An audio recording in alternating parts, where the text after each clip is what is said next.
आज के चैप्टर का नाम है इंडिगो। इंडिगो का अर्थ होता है नील। यह वही नील होता है जो कपड़े को रंगने में काम आता है। इसके अलावा भी यह बहुत सारे केमिकल प्रोडक्ट्स में इस्तेमाल होता है। इस रंग को प्राप्त करने के लिए इसकी खेती की जाती थी। इस ऐतिहासिक घटना की शुरुआत होती है बिहार के चंपारण जिले में रहने वाले एक स्वतंत्रता सेनानी किसान से, जिनका नाम राजकुमार शुक्ला था। वह एक किसान थे जो कि नील की खेती करते थे।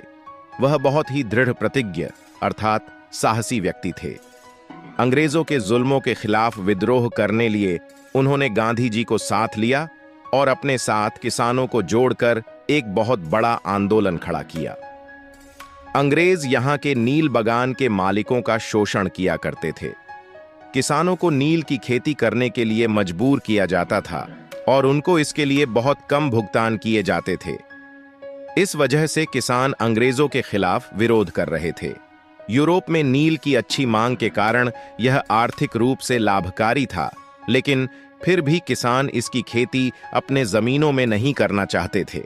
वह इसलिए क्योंकि नील की खेती जिस भी जमीन में की जाती थी वह जमीन बंजर हो जाती थी। ऐसे में किसानों को काफी नुकसान उठाना पड़ता था। किसानों को न्याय दिलाने के लिए राजकुमार शुक्ला जी कांग्रेस के अधिवेशन में भी गए, जहां राजकुमार शुक्ला जी ने गांधी जी को किसानों के ऊपर हो रहे अत्याचार के बारे में बताया और अपने साथ चलने को कहा। लेकिन गांधी जी ने बताया कि उनको कानपुर किसी मीटिंग में जाना है और देश के अन्य क्षेत्रों में भी जाना है, तो अभी उनके साथ जाना संभव नहीं है। राजकुमार शुक्ला जी क्योंकि एक धुन के पक्के थे, तो वह भी गांधी जी के साथ साथ सब जगह गए। एक दिन उन्होंने गांधी जी से चंपारण चलने की भीख मांगी। इस बात पर गांधी जी चंपारण चलने को राजी हो गए। कई महीनों के बाद जब गांधी जी कलकत्ता आए तो राजकुमार शुक्ल जी उनको अपने साथ कलकत्ता से चंपारण ले गए। गांधी जी ने अपना पहला सत्याग्रह सन 1917 में बिहार के चंपारण जिले से शुरू किया। चंपारण में राजकुमार शुक्ला जी ने भारत के भावी राष्ट्रपति एक वकील डॉक्टर राजेंद्र प्रसाद जी से गांधी जी को मिलवाया। क्योंकि मुजफ्फरपुर चंपारण के रास्ते में पड़ता है, तो गांधी जी पहले मुजफ्फरपुर गए ताकि चंपारण की घटनाओं और सिचुएशन का ज्यादा से ज्यादा पता लगाया जा सके। 15 अप्रैल 1917 को मुजफ्फरपुर पहुंचकर प्रोफेसर जे.बी. कृपलानी से मिले। गांधी जी के पहुंचने का समाचार मुजफ्फरपुर होता हुआ चंपारण तक शीघ्रता से फैल गया। चंपारण के बटाई पर खेती करने वाले किसान वहां पहुंचने लगे। मुजफ्फरपुर के वकीलों ने गांधी जी को कचहरी में चल रहे मामलों के विषय में जानकारी दी। चंपारण लौटने पर गांधी जी ने ब्रिटिश भूस्वामियों के संगठन के सचिव से तथ्य एकत्रित करने का प्रयास किया। सचिव ने बाहरी व्यक्ति को सूचना देने से मना कर दिया। गांधी जी ने कहा कि वह बाहरी व्यक्ति नहीं थे। इसके बाद गांधी जी तिरहुत प्रमंडल के ब्रिटिश सरकारी आयुक्त से मिलने गए। आयुक्त ने गांधी जी को धमकाना आरंभ किया तथा उन्हें तिरहुत प्रमंडल छोड़ जाने की सलाह दी। क्षेत्र छोड़ने की बजाय गांधी जी चंपारण की राजधानी मोतीहारी गए। उनके साथ कई वकील भी गए। रेलवे स्टेशन पर लोगों की एक विशाल भीड़ ने उनका स्वागत किया, लेकिन जल्दी ही पुलिस अधीक्षक द्वारा गांधी जी को तुरंत चंपारण छोड़कर चले जाने का नोटिस थमा दिया। गांधी जी ने इसकी रसीद पर हस्ताक्षर किए तथा इस पर लिख दिया कि वह आदेश की अवज्ञा करेंगे। गांधी जी को अगले दिन न्यायालय में पेश होने का सम्मन यानी आदेश प्राप्त हुआ। रात को गांधी जी ने राजेंद्र प्रसाद को टेलीग्राम भेजकर कुछ प्रभावशाली व्यक्तियों को इकट्ठा करके आने को कहा और अपने आश्रम में निर्देश भेजे तथा वायसराय को भी टेलीग्राम द्वारा सूचना भेजी। यदि आपको यह वीडियो पसंद आ रही है तो हमारे चैनल को सब्सक्राइब करके शेयर जरूर कीजिए। अधिक जानकारी और नोट्स प्राप्त करने के लिए हमारी वेबसाइट e-guru.in पर जाइए। बिहार से राजेंद्र प्रसाद, बृज किशोर बाबू, मौलाना मजहरुल हक और कई अन्य प्रमुख वकील गांधी जी से मिलने पहुंच गए थे। फिर यह निर्णय हुआ कि यदि सजा होती है तो सभी लोग अलग अलग तरीके से कोर्ट में गिरफ्तारी देंगे और जेल जाएंगे। उनके इस निर्णय से कोर्ट पर दबाव बना और कुछ दिनों बाद गांधी जी पर से मुकदमा खत्म कर दिया गया। आधुनिक भारत में पहली बार नागरिक अवज्ञा ने विजय प्राप्त की थी। गांधी जी तथा वकीलों ने किसानों की शिकायत पर जांच करनी आरंभ की। लगभग 10,000 किसान साक्षी बने, सबूत एकत्रित किए गए। फिर गांधी जी को उपराज्यपाल द्वारा बुलवाया गया।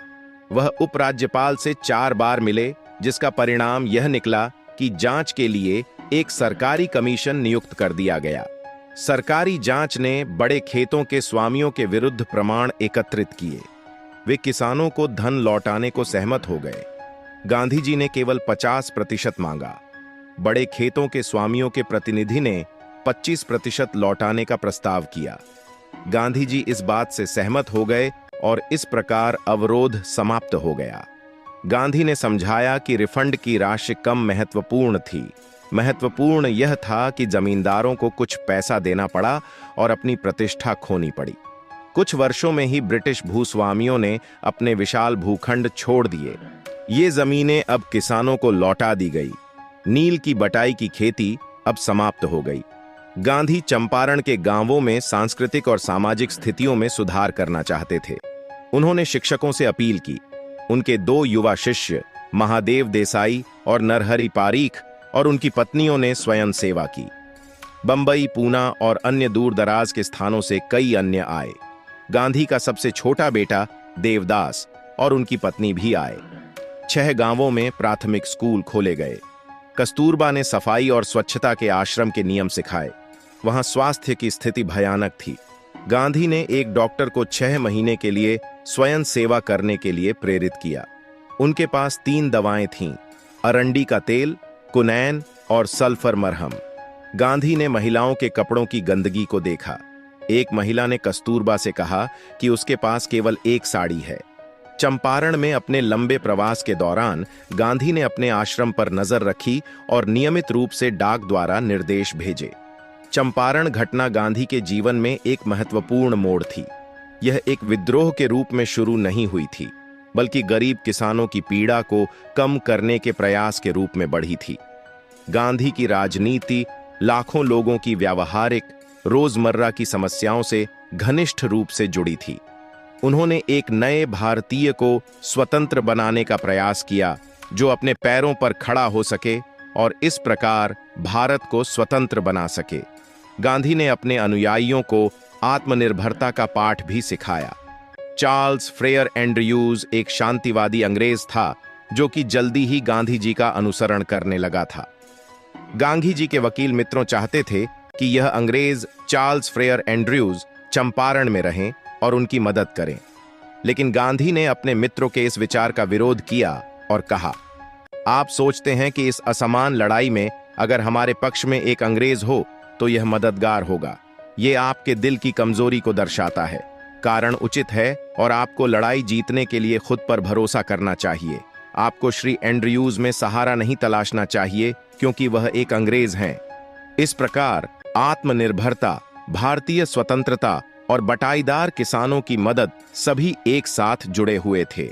आपको यदि ऐसी और वीडियो चाहिए तो कमेंट्स में आई वांट मोर और जय हिंद जरूर लिखें।